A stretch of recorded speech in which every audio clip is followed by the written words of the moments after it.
ओम शांति। आज 1 नवंबर 2023 के साकार मधुर महावाक्य है। अक्टूबर मास का चार्ट बहुत सारे गॉडली स्टूडेंट्स ने भेजा है। उन्हें बहुत बहुत हार्दिक शुभकामनाएं। कम से कम चार्ट रखने से हमारा स्वयं पे अटेंशन जाता है। हम स्वयं को देख पाते हैं कि हम क्या कर रहे हैं और क्या क्या हमें करना चाहिए। आज नवंबर मास का शुभारंभ हो रहा है। फिर से खुशी से, उमंग उत्साह से हम अपना चार्ट लिखेंगे। बाबा को पत्र में अपना पूरा समाचार देंगे। वो पत्र लिखकर अपने पास ही रखेंगे, लेकिन प्रतिदिन अपनी दिनचर्या पर एक नजर जरूर डालेंगे कि हर घंटे में मैंने अशरीरी स्थिति का अभ्यास किया। ये वो अभ्यास है जो हमें अंतिम समय के पेपर में विजयी बनाएगा। फिर से हम फुल अटेंशन के साथ पुरुषार्थ करेंगे। आज की मधुर मुरली में बाबा ने हम सबको पहला पाठ पक्का कराया। आत्मिक नाते से आप आत्मा रूप में भाई भाई हैं। आपकी सबके प्रति बेहद की दृष्टि वृत्ति होनी चाहिए, शुद्ध दृष्टि वृत्ति होनी चाहिए। निराकार पिता की संतान हम आत्मा रूप में भाई भाई हैं। प्रजापिता ब्रह्मा की संतान भाई बहनें हैं। याद किया बाबा ने उन बच्चों को जो घर गृहस्थ में रहते पवित्र रहते हैं। बाबा ने कहा अनुभवी बच्चे ये अनुभव दूसरों के साथ शेयर करें कि कैसे घर गृहस्थ में रहते वो पवित्रता के व्रत का पालन करते हैं। ये परमात्म आदेश है, पवित्र बनो, योगी बनो। साथ साथ बाबा ने कहा कि इस समय तुम बच्चे ब्रह्मा मुख वंशावली हो, शिव बाबा के बच्चे हो। जब आप बाबा के बनते हो, आपकी माया के साथ लड़ाई शुरू हो जाती है। माया कहती है मेरे बच्चे हैं, शिव बाबा कहते हैं मेरे बच्चे हैं। जब बच्चे अपने को आत्मा समझते हैं तो इस युद्ध को अच्छी रीति समझकर विजयी बन जाते हैं। इस निश्चय में पक्के हो जाते हैं मैं शिव बाबा का बच्चा हूं। घर जाने की स्मृति दिलाते हुए बाबा ने कहा अब वापस घर जाना है। देह के संबंध, पदार्थ सबसे बुद्धियोग हटा दो। एक बाप को याद करते रहो। सुनते हैं बाबा के मधुर बोल। बाबा ने कहा मीठे बच्चे, तुम ब्रह्मा की संतान आपस में बहन भाई हो। तुम्हारी वृत्ति बहुत शुद्ध पवित्र होनी चाहिए। तुम ब्रह्मा की संतान आपस में भाई बहन हो। तुम्हारी वृत्ति बहुत शुद्ध पवित्र होनी चाहिए। क्वेश्चन है किन बच्चों के समझाने का प्रभाव बहुत अच्छा पड़ सकता है? किन बच्चों के समझाने का प्रभाव बहुत अच्छा पड़ सकता है? जो ग्रस्त व्यवहार में रहते, कमल फूल समान पवित्र रहते हैं। ऐसे अनुभवी बच्चे किसी को भी समझाएं तो उनके समझाने का बहुत अच्छा प्रभाव पड़ सकता है, क्योंकि शादी करके भी अपवित्र वृत्ति ना जाए, ये बहुत बड़ी मंजिल है। इसमें बच्चों को बहुत बहुत खबरदार रहना है। दृष्टि वृत्ति की बहुत संभाल करनी है। गीत है हमारे तीर्थ न्यारे हैं। ओम शांति। बाबा बच्चों को समझाते क्योंकि बच्चे ही बाप को जानते हैं। बच्चे तो सब बच्चे ही हैं। सब बच्चे ब्रह्मा कुमार कुमारियां हैं। वो जानते हैं ब्रह्मा कुमार कुमारियां हुए भाई बहन सब एक बाप के बच्चे हैं। तो रियलिटी में समझना है कि हम आत्माएं भाई बहनें हैं, सब ब्रदर्स हैं। यहाँ तो तुम जानते हो हम एक एक ग्रैंड फादर के बच्चे हैं। शिव बाबा के पोत्रे ब्रह्मा के बच्चे हैं। समझो इनकी लौकिक स्त्री है। इनकी लौकिक स्त्री दादा लेखराज की, उसने भी कहा हम ब्रह्मा कुमारी हैं, तो उसका भी नाता वो हो जाता। जैसे लौकिक भाई बहन हैं, उनमें कोई गंदी दृष्टि नहीं जाती। आजकल तो सब गंदे बन जाते हैं क्योंकि दुनिया ही डर्टी है। तुम बच्चे अब समझते हो हम ब्रह्मा कुमार कुमारियां हैं, ब्रह्मा द्वारा एडॉप्टेड चिल्ड्रन बने हैं, तो बहन भाई हैं। समझाना पड़े। सन्यास भी 2 प्रकार का है। सन्यास अर्थात पवित्र रहना, 5 विकारों को छोड़ना, वो है हठ योग सन्यासी। उनके डिपार्टमेंट अलग है। प्रवृत्ति मार्ग वालों का कनेक्शन ही छोड़ जाते हैं। उनका नाम ही हठ योग कर्म सन्यासी है। तुम बच्चों को समझाया जाता, ग्रस्त व्यवहार में रहते देश ही देख के सब संबंधों को त्याग बाबा को याद करना है, अर्थात बुद्धि वहां से हटाकर एक शिव बाबा को याद करना है। वो तो घर बार छोड़ देते हैं, मामा चाचा काका कोई नहीं रहता, समझते हैं बाकी है एक, उन्हीं को याद करना है। वह ज्योति ज्योत समाना है, निर्वाण धाम जाना है। उनकी डिपार्टमेंट ही अलग है, पैरवाइज अलग है। वो तो कह देते इससे नरक का द्वार है, आग कपूस इकट्ठे रह नहीं सकते, अलग होने से हम बच सकते हैं। ड्रामानुसार उनका धर्म ही अलग है, वह स्थापना शंकराचार्य की है। वो सिखाते हैं हठ योग कर्म संन्यास, ना कि राजयोग। तुम नंबरवार जानते हो ये ड्रामा बना हुआ है। 100% सेंसिबल सबको तो नहीं कहेंगे, कोई है जो 100% सेंसिबल है, ध्यान से समझेंगे। कोई तो 100% सेंसिबल है, कोई फिर 100% नॉन सेंसिबल भी है। ये तो होगा, तुम जानते हो हम कहते हैं मम्मा बाबा तो हम आपस में बहन भाई हो गए। गंदी वृत्ति नहीं होनी चाहिए, ला ऐसा कहता है। बहन भाई के आपस में कभी शादी हो ना सके। बहन भाई का अगर घर में कुछ भी होता है, बाप देखते इनकी चलन गंदी है तो बड़ा फिक्र रहता है, ये कहाँ से पैदा हुए, कितना नुकसान करते हैं, बहुत उनको डांटते हैं। आगे इन बातों की परहेज रहती थी, अभी तो 100% तमो प्रधान है। माया का प्रभाव बरोबर जोर से है। परम पिता परमात्मा के बच्चों से माया की एकदम लड़ाई होती है। बाबा कहते हैं हमारे बच्चे हैं, बहुत प्यार से बाबा कहते हैं, फील करेंगे उसके प्यार को। बाबा कहते हैं हमारे बच्चे हैं, हम इनको स्वर्ग में ले जाता हूँ। माया कहती नहीं, ये हमारे बच्चे हैं, मैं इनको नरक में ले जाती हूँ। यहाँ तो धर्मराज बाप के हाथ में है। तो जो ग्रस्त व्यवहार में रहते पवित्र रहते हैं, उन्हें औरों को बहुत अच्छी रीति समझाना है कि हम कैसे इकट्ठे रहते हुए भी पवित्र रहते हैं। जो काम हठ योगी सन्यासी भी नहीं कर सके वो बाप करा रहे हैं। सन्यासी कभी राजयोग नहीं सिखा सकते। विवेकानंद जी की किताब पर बाहर से नाम लिखा है राजयोग, परंतु सन्यासी जो निर्वृत्ति मार्ग वाले हैं वो राजयोग सिखा ना सके। सन्यासी जो निर्वृत्ति मार्ग के हैं वो सन्यास सिखा सकते हैं, राजयोग नहीं सिखा सकते। तुम जो ग्रस्त व्यवहार में रहते पवित्र रहते हो, वह समझेंगे उसका तीर अच्छा लगेगा, वह समझाएंगे तो उनका तीर अच्छा लगेगा। बाबा ने अखबार में देखा था दिल्ली में झाड़ों के बारे में कुछ कॉन्फ्रेंस होती है, उसके ऊपर कैसे समझाएं कि तुम इन जंगली झाड़ों का तो ख्याल करते हो, परंतु इस जिनोलॉजिकल ट्री का कभी ख्याल किया है कि इस मनुष्य सृष्टि की कैसे उत्पत्ति और पालना होती है। बच्चों की इतनी विशाल बुद्धि नहीं बनी, इतना अटेंशन नहीं है, कोई ना कोई बीमारी लगी हुई है। अभी तक बच्चों का इतना अटेंशन नहीं जो होना चाहिए, कोई ना कोई बीमारी लगी हुई है। लौकिक घर में भी बहन भाई के कभी गंदे ख्यालात नहीं होते, यहाँ तो तुम सब एक बाप के बच्चे हो, बहन भाई ब्रह्मा कुमार कुमारियां हो। अगर गंदे ख्यालात आए तो उनको क्या कहेंगे? वो जो नरक में रहते हैं उनसे भी 1000 गुना गंदे गिने जाएंगे। बहुत गहरी बात। अगर गंदे ख्यालात आते हैं तो बाबा ने कहा उनको क्या कहेंगे? वो जो नरक में रहते हैं उनसे भी 1000 गुना गंदे गिने जाएंगे। बच्चों पर बहुत रिस्पॉन्सिबिलिटी है। जो ग्रस्त व्यवहार में रहते हुए पवित्र रहते हैं, बड़ी मेहनत उनके लिए है। दुनिया इन बातों को नहीं जानती। बाबा आते हैं पावन बनाने, तो जो बच्चे प्रतिज्ञा करेंगे, राखी बांधी हुई है, इसमें बड़ी मेहनत है। शादी कर और पवित्र रहें, बड़ी भारी मंजिल है। जरा भी बुद्धि नहीं जानी चाहिए। शादी हो जाती है तो विकारी हो जाते हैं। बाबा आकर पवित्र बनने की बात समझाते हैं। इन बातों में कुछ रहस्य है। ये शास्त्र आदि सब ड्रामा में नूंद है। जो कुछ पास्ट होता आया वो ड्रामा में नूंद है, उसको रिपीट करना है। ज्ञान मार्ग भक्ति मार्ग की नूंद है। तुम्हारी बुद्धि बहुत विशाल हो गई। जैसे बेहद बाप की बुद्धि, वैसे मुरब्बी बच्चों की जो श्रीमत पर चलते हैं। ढेर बच्चे हैं, पता नहीं अर्जुन कितने बच्चे होंगे। जब तक ब्राह्मण ब्राह्मणी ना बने तब तक वर्षा नहीं पा सकेंगे।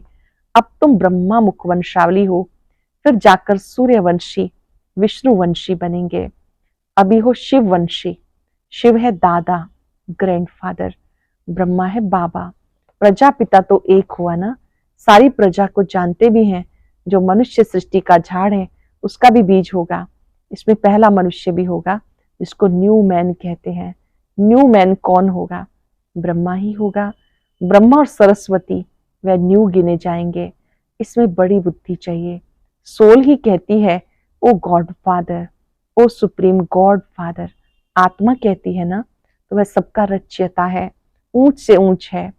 फिर आओ मनुष्य सृष्टि पर, उसमें ऊंच किसको रखें? वो है प्रजापिता। ये तो कोई भी समझ सकते हैं। मनुष्य सृष्टि का जो झाड़ है उसमें ब्रह्मा हो गया मुख्य। शिव तो है आत्माओं का बाप। ब्रह्मा को रचता कह सकते हैं मनुष्यों का, परंतु किसकी मत पर चलते हैं? बाबा कहते मैं ही ब्रह्मा को अडॉप्ट करता हूँ। नया ब्रह्मा फिर कहाँ से आएगा? बहुत जन्मों के अंत के जन्म में मैं इनमें प्रवेश करता हूँ और इनका नाम प्रजापिता ब्रह्मा रखता हूँ। अब तुम जानते हो हम बरोबर ब्रह्मा के बच्चे हैं। शिव बाबा से नॉलेज ले रहे हैं। हम बाबा से पवित्रता, सुख, शांति, हेल्थ, वेल्थ लेने आए हैं। हम बाबा से पवित्रता, सुख, शांति, हेल्थ, वेल्थ लेने आए हैं। भारत में हम ही सदा सुखी थे, अभी नहीं है। फिर बाप वर्षा दे रहे हैं। बच्चे जानते, फर्स्ट है पवित्रता। राखी किसको बांधी जाती है? जो अपवित्र बनते हैं वो प्रतिज्ञा करते हैं हम पवित्र रहेंगे। बाबा समझाते मंजिल बड़ी भारी है। पहले से ही जो युगल हैं उनको समझाना पड़े हम कैसे घर गृहस्थ में रहते पवित्र रहते हैं। हाँ, अवस्था जमाने में टाइम लगता है। बच्चे लिखते भी हैं माया के तूफान बहुत आते हैं, तो गृहस्थ व्यवहार में रहते पवित्र रहने वाले बच्चे भाषण करे तो अच्छा है, क्योंकि ये है नई बात। ये है स्वराज योग, स्वराज्य प्राप्ति कराने वाला स्वराज योग। इसमें भी संन्यास है। ग्रस्त व्यवहार में रहते हम जीवन मुक्ति अर्थात सदगति पाएं। ये तो जीवन बंद है। तुम्हारा है स्वराज्य पद।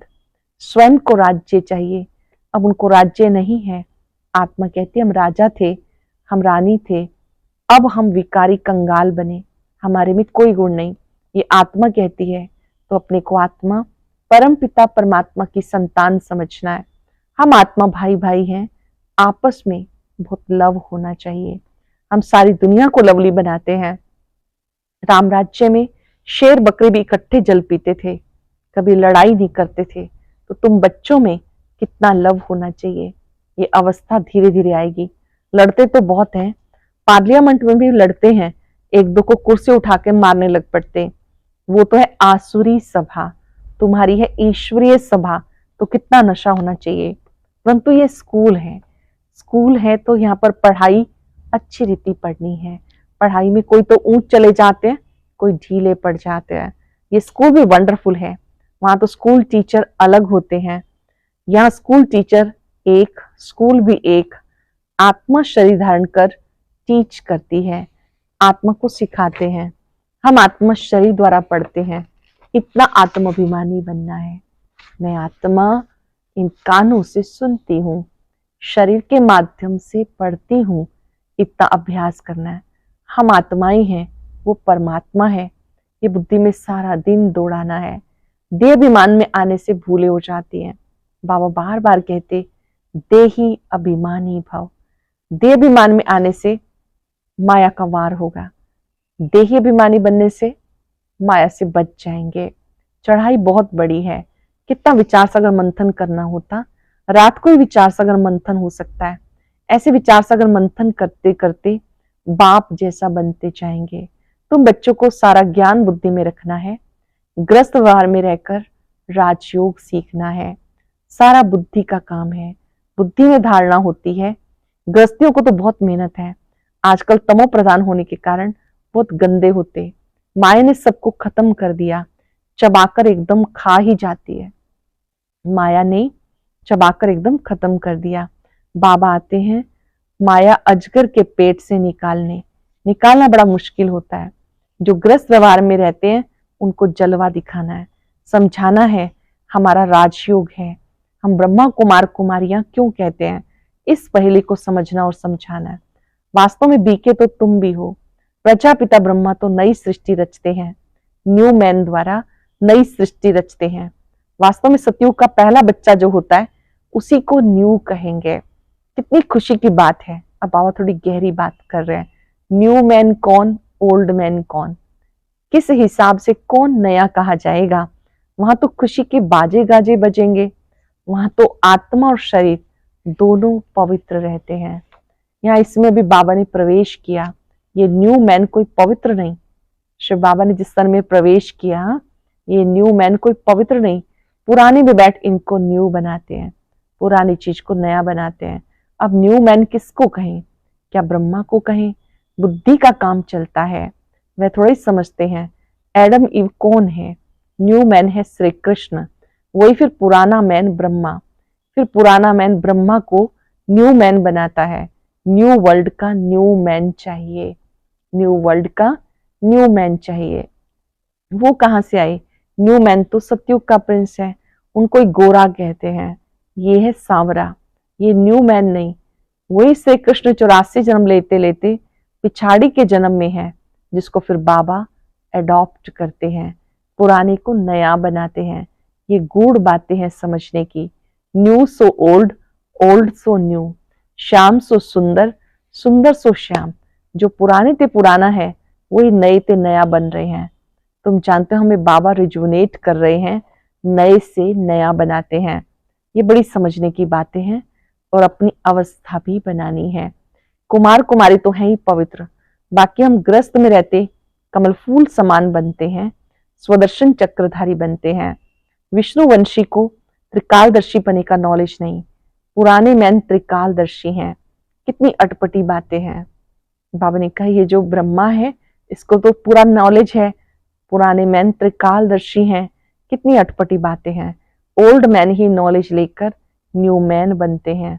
बाबा बैठ समझाते, वह हठ योग है और ये राजयोग है। राजयोग माना ही स्वर्ग की बादशाही। सन्यासी तो कहते सुख कागविष्ठा समान है, नफरत करते हैं। बाबा कहते नारी ही स्वर्ग का द्वार है।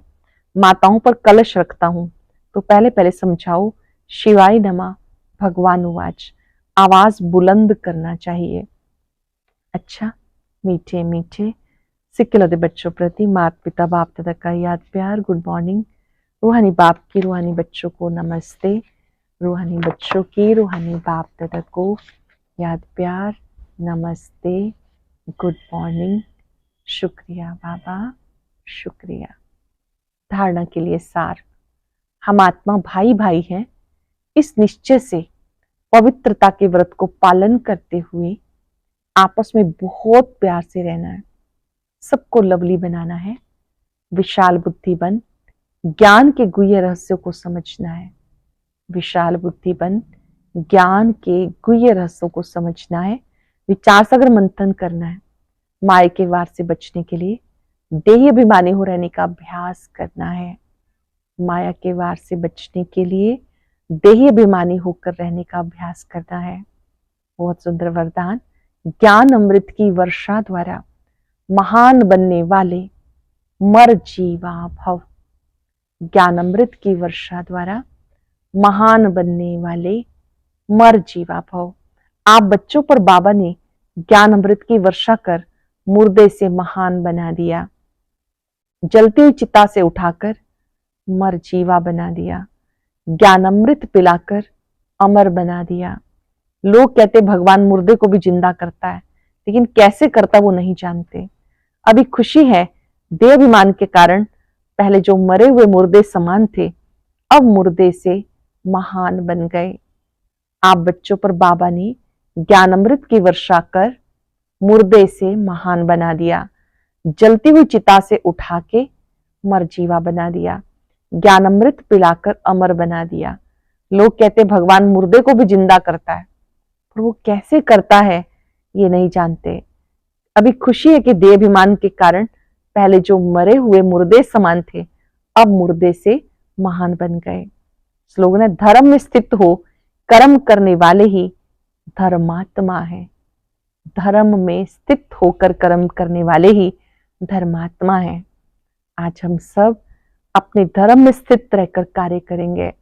शांति हमारा स्वधर्म है, पवित्रता हमारा स्वधर्म है, सुख देना सुख लेना ये हमारा स्वधर्म है।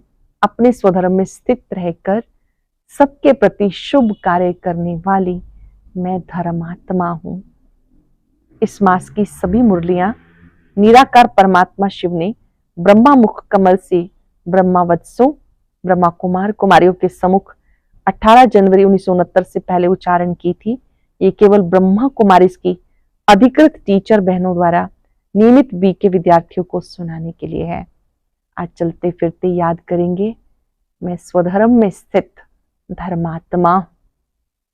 कुछ पल के लिए अपने स्वधर्म में स्थित हो जाएंगे।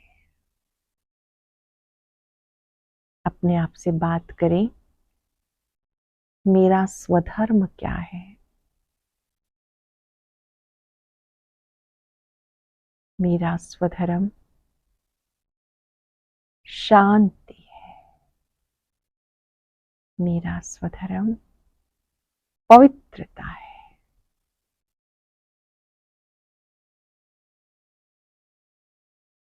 अपने आत्मिक स्मृति में टिक कर सारे विश्व की आत्माओं को ध्यान से देखें। सब ज्योति बिंदु आत्माएं अपना बहुत अच्छा पार्ट बजा रही है।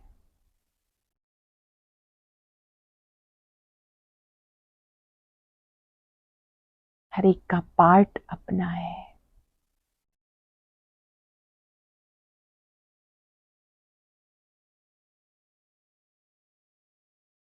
सर्वशक्तिवान बाबा पर एकाग्र होकर उनसे शक्ति लें कि मैं अपने स्वधर्म में सदा स्थित रहूं।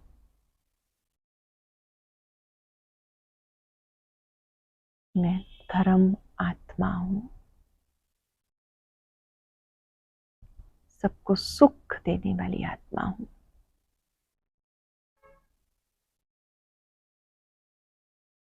बाबा से शक्तियां लेकर मैं अपने में बल संचित कर रही हूं। विकट से विकट परिस्थितियों में भी मैं स्वधर्म से नीचे ना हूं। शुक्रिया बाबा, शुक्रिया। और अब सुनते हैं आज का अव्यक्त ज्ञान मोती।